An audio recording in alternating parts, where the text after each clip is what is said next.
When someone gets arrested, one of the first things that happens is they're taken to the police station for questioning. It's a back and forth. The detective asks questions, and the criminal decides whether to answer or not. Some stay totally silent, while others just won't stop talking. Ian? He's one of the talkative ones. He's ready to spill it all. Every tiny detail, from start to finish. It was Tony's idea, Ian starts, shifting around in his chair. Tony's my younger brother by 2 years. He's always been the smart one. This whole thing was his plan. I just went along with it. Ian can't seem to sit still, trying to get comfy in the chair, but that's nearly impossible. The detective knows this all too well. That chair Ian's in? It's specially designed for interviews.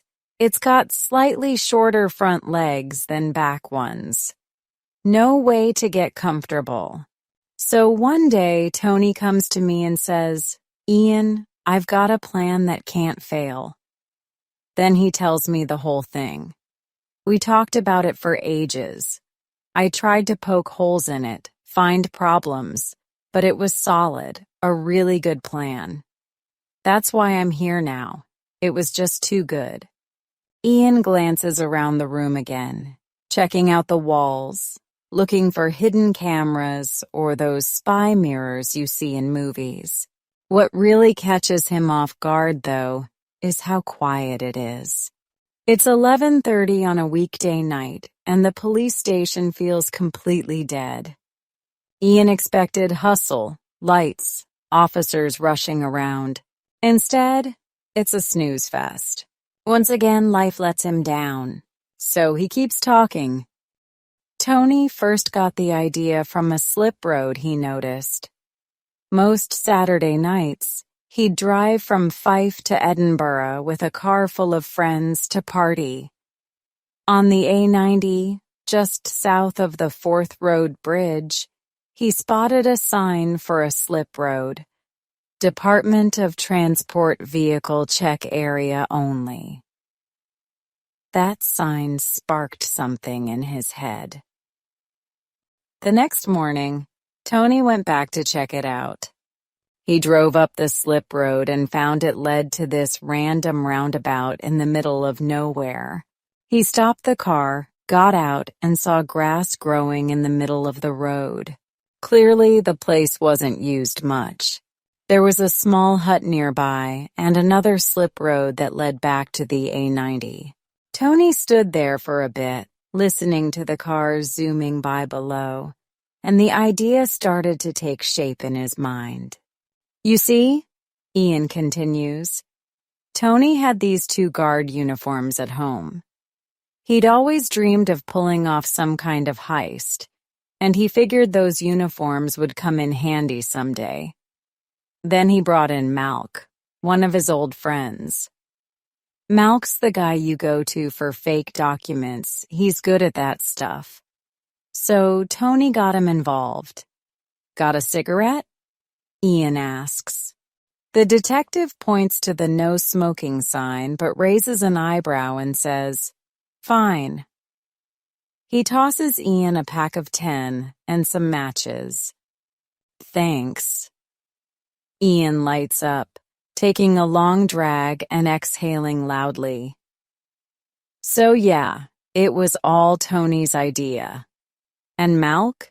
He's done this kind of thing before. Me? I'm just family. That's the only reason Tony brought me in. I'm not saying I wasn't involved. I'm here, aren't I? But I need it on record that I wasn't the mastermind. That wasn't me. I think I can go along with that, says the detective. Ian frowns. Aren't you gonna write all this down? We're trained for this, kid. We remember everything. Ian shrugs, then keeps talking. The interview room feels cramped and stuffy. like it soaked up the sweat and nerves of everyone who spilled their stories here. Not all of those stories were true, of course. So we drove up that slip road a bunch of times. Nobody stopped us. Nobody asked why we were there. That made Tony happy, and we locked in the plan for last Wednesday. Why Wednesday? The detective asks. Ian shakes his head. Tony's idea, he says, shifting around in the uncomfortable chair as he starts thinking about Wednesday night. That night, Tony and Ian had dressed up in the uniforms. Tony had borrowed a truck from a friend. It wasn't hard. They told the guy they were helping someone move. They drove the truck up to the roundabout and left their car parked near the bottom of the slip road. Malk, dressed up like a regular truck driver, waited by the truck with Ian. Meanwhile, Tony went back down to the A90 and stood by the Department of Transport sign. He used a flashlight to flag down a lorry. When the driver stopped, Tony told him to take the slip road up to the vehicle check area. When the lorry driver got there, he'd see Ian in his uniform, pretending to interview Malk, who looked like another truck driver. It all seemed official, just another routine check. It worked, Ian says, his voice full of disbelief. That's what's crazy. The driver just drove his lorry up to the roundabout, parked it, and got out. Then Tony came up in the car, got out, and said he needed to check the cargo. The detective raises an eyebrow. What if the cargo had been bananas or fish? We'd just let that lorry go and stop another one until we hit the jackpot. But we got lucky on the first try, washing machines. 24 of them, worth 300 pounds each. We loaded them into our truck and took off. Ian pauses, then adds, You're wondering what happened to the driver, right? There were 3 of us. We tied him up and left him in his lorry. We figured he'd get free eventually. Tony had 2 lock-up garages, so they took the washing machines there. The next step? Figuring out who they could sell them to. They wanted to be smart about it. Ian mentions a guy named Andy Horrigan, someone who does business and doesn't ask too many questions. I thought maybe he'd be interested, Ian explains. We didn't want to sell to just anyone, you know, when news broke about the robbery on the A90. Ian trails off, his face clouding over. But by then, we'd already made our big mistake. Just one mistake. Ian's hand shakes as he lights another cigarette. He still can't believe their bad luck. Before Ian even has a chance to talk to Horrigan, the guy beats him to it.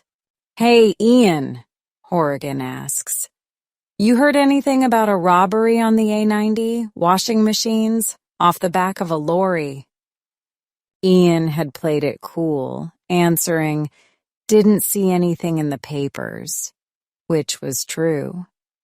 None of them had seen a single headline about the robbery. They'd all been confused about that, but Ian could tell Horrigan knew exactly why it hadn't made the news, and judging by the look on Horrigan's face, the reason wasn't good. It wasn't in the newspapers, and it never will be, Horrigan said. Then he explained why, and Ian felt like the floor had just disappeared under him. Panic set in, and he bolted to the lock-up garage, where he found Tony. One look at Tony's face told him everything Tony already knew. They had to do something about the washing machines. Move them, dump them, anything, and fast. But there was a problem. They didn't have the truck anymore. How were they supposed to move 24 washing machines without a truck? Hold on, Tony said, his brain already working. Eddie Hart doesn't care about the washing machines, does he? He only wants what he hid inside them. Ian froze. The name Eddie Hart hit him like a punch in the stomach. Steady Eddie, the biggest, scariest crime boss in Dundee. Eddie controlled pretty much everything illegal in town. And the stories about what he did to people who crossed him could give you nightmares. If you made Eddie mad, you didn't live to regret it. And now, according to Horrigan, Eddie wanted blood. Here's the thing about Eddie. He was in the drug trade, and he had a clever system for moving his stuff around. He'd stash the drugs in fridges, washing machines, dryers, basically any big appliance, and then ship them across the country in his trucks. All he needed were some fake papers to make it look legit. And guess what? Tony had stopped one of Eddie's lorries without realizing it. That lorry wasn't just carrying washing machines, it was carrying Eddie's drugs. Now Eddie was out for revenge. But Tony had a plan. If we can find the drugs and get them back to Eddie, maybe he won't kill us, he said. So they got to work. They pulled the packing out of the washing machines, took off the backs, searched every corner of every machine. They went through all of them, not once, not twice, but 3 times, and they found nothing. Wait, Tony said suddenly, his face pale. He started counting the machines. 1 was missing. They looked at each other, panic spreading, then jumped into Tony's car and sped off to Malk's mom's house. When they got there, Malk had just finished installing a shiny new washing machine in his mom's kitchen. She was thrilled. A bunch of neighbors had gathered around to admire it. "My boy is such a sweetheart," she was saying proudly. "Saved up his money and surprised me with this." Ian felt sick. This was a disaster. Everyone in town was going to hear about Malk's mom's new washing machine, and everyone included Eddie Hart. Tony and Ian dragged Malk outside and explained the situation. Malk's face turned white. He went back into the house, pulled the washing machine out of its spot, and started taking the back off. His hands were shaking so badly it took forever. Finally, he got the back off and began pulling out brown paper packets, handing them to Tony and Ian. Tony tried to keep the neighbors calm. "These are just weights they use for packing," he said, sweat dripping down his face. "You know, to keep the machines from shaking during transport." "Like bricks?" one neighbor asked, narrowing her eyes. Yeah, like bricks," Tony said, barely holding it together. "Then why wrap bricks in brown paper?" she shot back. Tony couldn't take it anymore. He just buried his face in his hands and started crying. Back in the interview room, the detective returns with 2 cups of coffee, 1 for Ian, 1 for himself. He's been busy, checking records, making phone calls, using the computer. Ian sits there, ready to spill the rest of the story. "We had to figure out how to get the drugs back to Eddie. He's got this nightclub in Dundee, so 2 nights ago, we drove up there and dumped the packets in one of the garbage skips behind the club. Then I called the club to tell them where to find the stuff. But here's the thing, those skips get emptied at night. Somewhere in the middle of the night, the skip got emptied, and this is the part that kills me. I'm the one who made the call. There were 2 numbers in the phone book. I meant to call the office line, but I messed up and called the other one, the phone by the bar. Someone picked up, and I just said what I needed to say and hung up. Now, I don't know who answered. Maybe it was a customer. Maybe they went outside and grabbed the packets themselves before the skip got emptied. Or maybe they thought I was some lunatic. I don't know. Ian's voice starts to shake, and he's on the verge of tears. So Eddie didn't get his drugs back? The detective guesses. Ian nods miserably. And now your brother and Malk have disappeared? Eddie's got them, Ian says, his voice barely above a whisper. He must have. And now you want us to protect you? The detective asks, raising an eyebrow. Ian looks desperate. I'm in serious danger. There's a price on my head now. You've got to help me. The detective leans back, shaking his head slowly. Look, if someone's in danger, we can protect them. But there's no report of a washing machine robbery on the A90.